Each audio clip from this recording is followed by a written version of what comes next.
So, when the Swift Trawler 41 originally came out, the engine options were a twin 270 Volvo or 300 Volvos. That has now been superseded by Yanmar's, and it's a standard 320 Yanmar. This test boat we're on today has got the twin 270s, and we've just left the marina here. We weren't filming whilst we exited. Up here on the Gold Coast, there's a lot of sandbanks everywhere. It's shallow water like you wouldn't believe. So I was trying to concentrate. But first thing I did notice, it's incredibly capable boat to maneuver in a marina.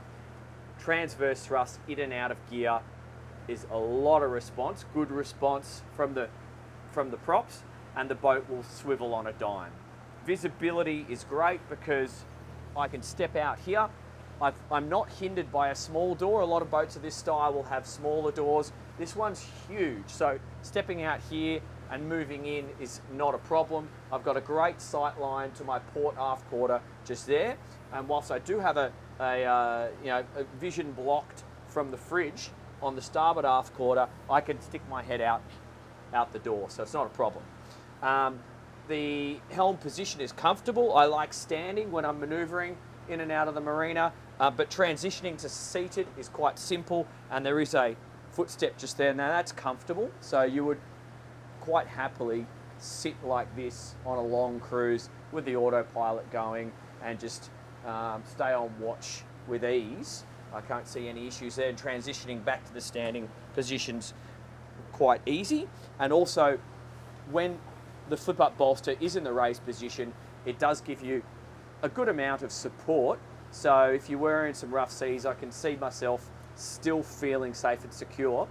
And the next thing, it's got a bit of a yacht style wheel. It's not a sailing yacht wheel. They can often be a lot bigger, but it's certainly bigger than most powerboat wheels. So it's kind of nice to have like so much leverage. The steering itself feels very light, and it's just easy to operate.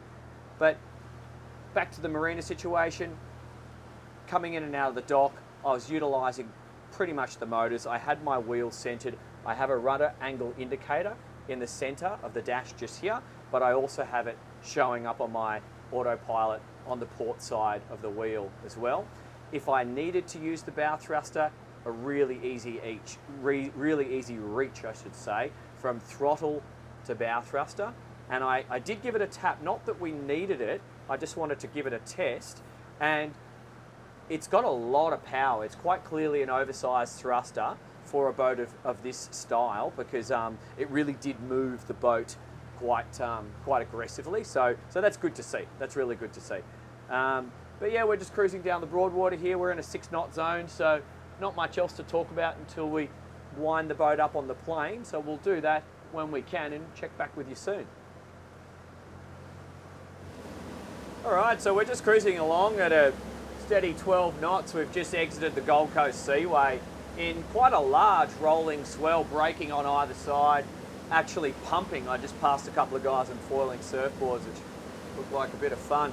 Anyway, we're out here in the open stuff, and I'm actually going to back the boat off because I've got the fuel flow meter on one motor, so just double whatever I tell you in terms of the numbers, and I'm just going to run you through some performance data and what I'm already feeling and sensing. The hint's in the name. This really is a swift trawler. It is a fast and capable trawler style vessel. Now, on many boats that are in this category, that can often mean that they don't necessarily have the best seagoing characteristics, or they're on a lighter displacement, so they can be a little bit awkward to park. I haven't noticed any of that on the Swift Trawler 41. This thing was really responsive, very simple to get out of the dock. My movements in and out of the boat itself, my visibility and sight lines were great. My reaching the controls is perfect. It's very, very well laid out for this style of boat. And the feeling coming out through what was quite sizable waves was a feeling of security. So that's always good to know. And we've stayed pretty dry, no water over the bow so far as well. Anyway, I'll just bring the speed back first. So we have the trim tabs on this boat. my throttle here is here, trim tabs, bow thruster, and I'll be controlling it with the wheel. And I'm just going to bring her back to a slow cruise of say 6 knots and 1500 revs. So 1500 revs, trim tabs up, I've got 5.7 litres an hour per motor in terms of consumption, and I'm getting 7.4 knots SOG, 7.4 knots. So I'll slowly start to bring her up through the rev range. Coming up through 1700, approaching 2000, bearing in mind, you can probably see it on the camera, we are rolling through a few seas here. Sitting on 2000, I've still got trim tabs all the way up, and now I'm getting 9.4 knots, 9.5 knots SOG. That gives me a 12 litre per hour fuel burn per side, and I'm sitting on, yeah, solid 9.4 knots at 2000 revs. Now I'll wind that up a little bit more, coming through 2400.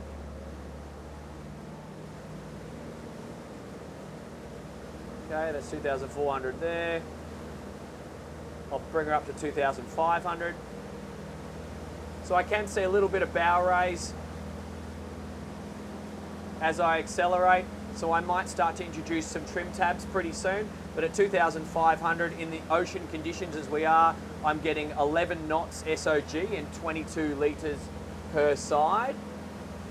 And now I'm just going to bring it up through to 2700 where it felt pretty comfortable before. So once again, the hint's in the name, 2700, and she feels like she's starting to boogie. Here is where I'm going to lower the nose a little bit. So I'm just going to do half trim tab and see what happens there. So I've got 13.5 SOG, 13.5 SOG. I got 28 litres an hour at 2700 revs. That's pretty comfortable. Definitely at all these speed ranges, my visibility still remains good and safe, and this is absolutely a comfortable position to drive the boat from. I would happily operate it in this relaxed mode. But back to the test, I'm going to bring her through to 2900 and then 3000 revs. There's 2.9, and now I'm climbing through 15, 15.5. I've got half trim tab down, 15.5 knots. Bearing in mind, we are in rolling seas here. We're not going to get a true speed test, but hell, whatever we're doing in the ocean, it's going to be better in the flat water. So just work that out. But we've got 32 litres consumption, 15 to 15.5 SOG, and I'm just going to give us some more trim tab down and see if that actually does anything now. Yes, it has. I'm seeing 15.5 to 16 knots now with full trim tab down at 2.9. I'll push it through 3000.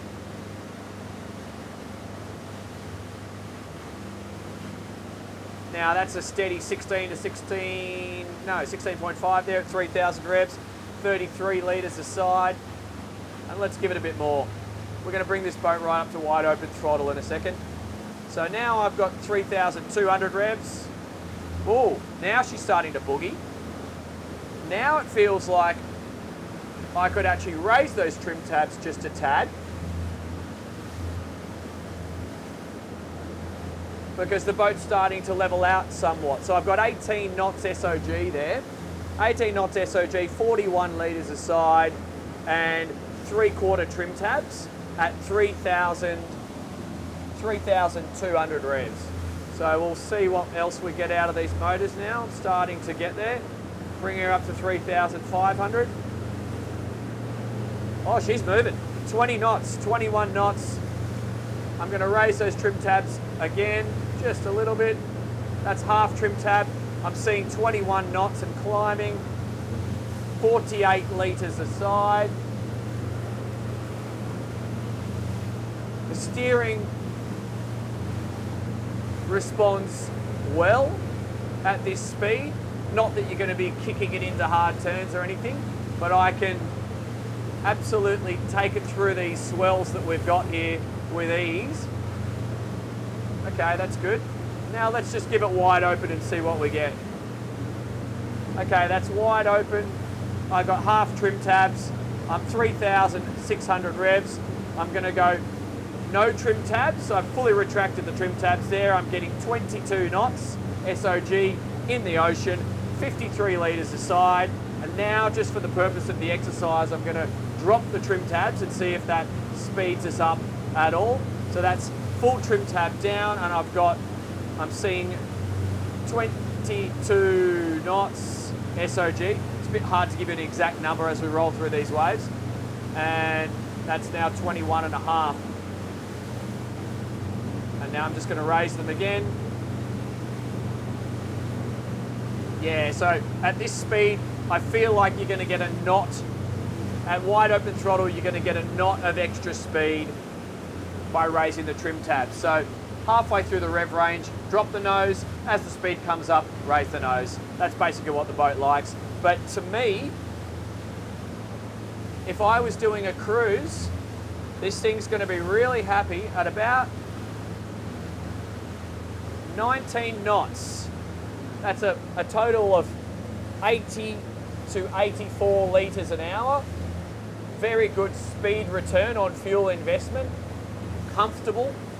Noise levels are manageable. I can still hold a conversation. We've got all the doors open, I might add. So you close that, we're going to lower the noise levels a little bit. But how good's this? No complaints from me.